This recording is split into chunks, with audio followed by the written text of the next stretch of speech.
It is time to bring in none other than Ruth Epstein from the Republican-American. Ruth covers our area for the Republican-American in the newspaper and online on their digital edition, rip-am.com. Good morning, Ruth. Good morning, Marshall. Hi, Jill. Hey, Ruth. Hey, busy week. Lots of stuff going on.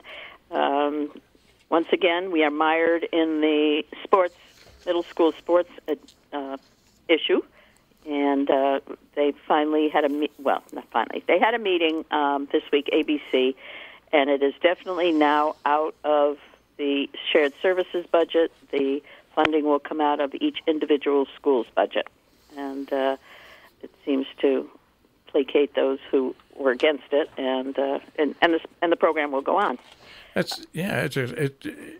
Hopefully they can patch it together, but they still got to appoint a committee for the ABC to get this done. We'll see what happens. Right, and there's still lots of things to be worked out. Kent does not want to be in it, but wants part of it, and some of the other members think that's not fair, and they shouldn't be picking and choosing. Falls Village is not sure whether it's in or out. They're going to be meeting on the 24th to decide. So there are lots of kinks that still have to be worked out, but I think there will be a middle school sports program come the beginning of next year, from what I gather. Yep. Canaan is in the news this week. A public hearing on a moratorium on boarding houses, which is really a moratorium on sober houses. Public hearing this week, the conversation kept veering off to those sober homes, which are for people who are coming out of rehab. And the commission made no decisions, but I'm sure that's going to be an ongoing issue as well. And while they were meeting, there was a discussion of a automotive business being conducted on property on Lower Road, and that got a little heated because the neighbors don't like it, don't think it should be there. The lawyer, Kevin Nelligan, who's representing Mr. Ralph, said it's perfectly okay and that it's really a mobile business, so stay tuned because that's going to not go away for a while either. So zoning seems to be the focus in Canaan these days.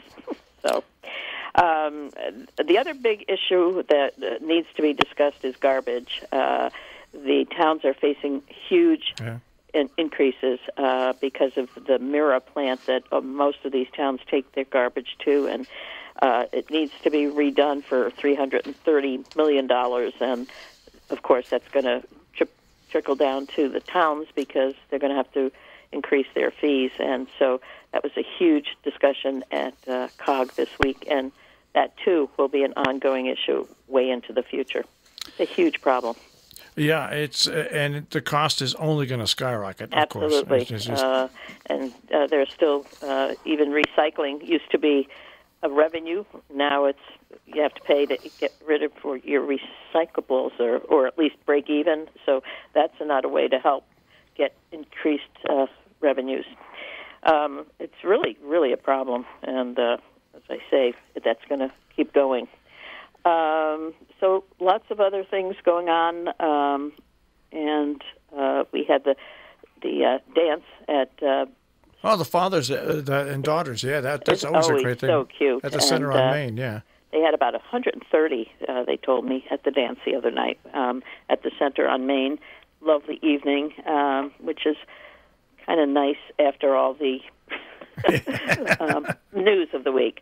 There were several contractors at the Sharon Board of Selectmen this week concerned about who gets to work for the town and how the work is divvied up when the town needs subcontractors. It did get a little heated. I don't know if you watched the video, Marshall. The contractors started yelling and screaming at each other and at the board, and they had to really say, stop it, or you're going to have to leave.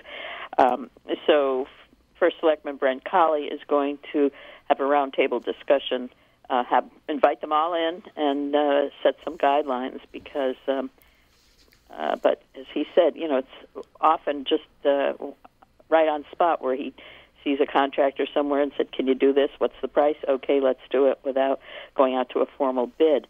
And if you do have formal bidding processes, as Dale Jones pointed out, it's going to open it up to people in other towns. You can't not allow somebody because they don't live in town not to bid. So, what towns should do is what the state police do, is rotate, have the list of the contractors, rotate them, call them. If they're available, they can do it. If not, on to the next contractor, a rotation list. That sounds... makes sense. I have to figure out something. But I couldn't believe how many contractors there are. Sharon. There's a lot. There's a lot in the area, yeah. I was also at the talk for wolves, coyotes, and foxes on Friday night at the high school, which was packed. Talk about wolf packs. That was packed. And the lady gave an interesting show on that. People are very interested in wildlife, and she was passionate. She's a hot ticket whenever she comes here. She's always packed, no matter where she talks. My first time listening to her, so it was, people were really... and I was also at the Febrew Fest yesterday at the Canaan Great Falls Brewing Company, and that was packed. Excellent. And the funds for that are going to, portion of the funds are going to the Karazinki Emergency Fund, which was very nice. Helps people out who really need help. But people turned out, and it is so good to see Canaan busy. Yep. It really helps. So, and coming up this week, pretty slow. Oh, well, we've got today in Kent. How about the President's Day hike up on Skiff Mountain? Oh, that starts at 10 o'clock. Well, maybe I should put my boots on and go out. That's right. It's a beautiful day. Sun's shining. I think they can start without me, but it's me too. Whatever those skates. But there's a meeting though that we should talk about, and that is the Falls Village Town meeting, which is coming up on Thursday. Yes. Oh, yes. At 7 o'clock. Sorry, I missed that. That's to sell the water company. The Aquarion. The Aquarion. Yeah. That meeting is one of the big meetings. 7 o'clock. Yep. At the Kellogg School. Okay. On Thursday, and there was one other thing I wanted to pass along. Dennis Taganelli, classmate of mine.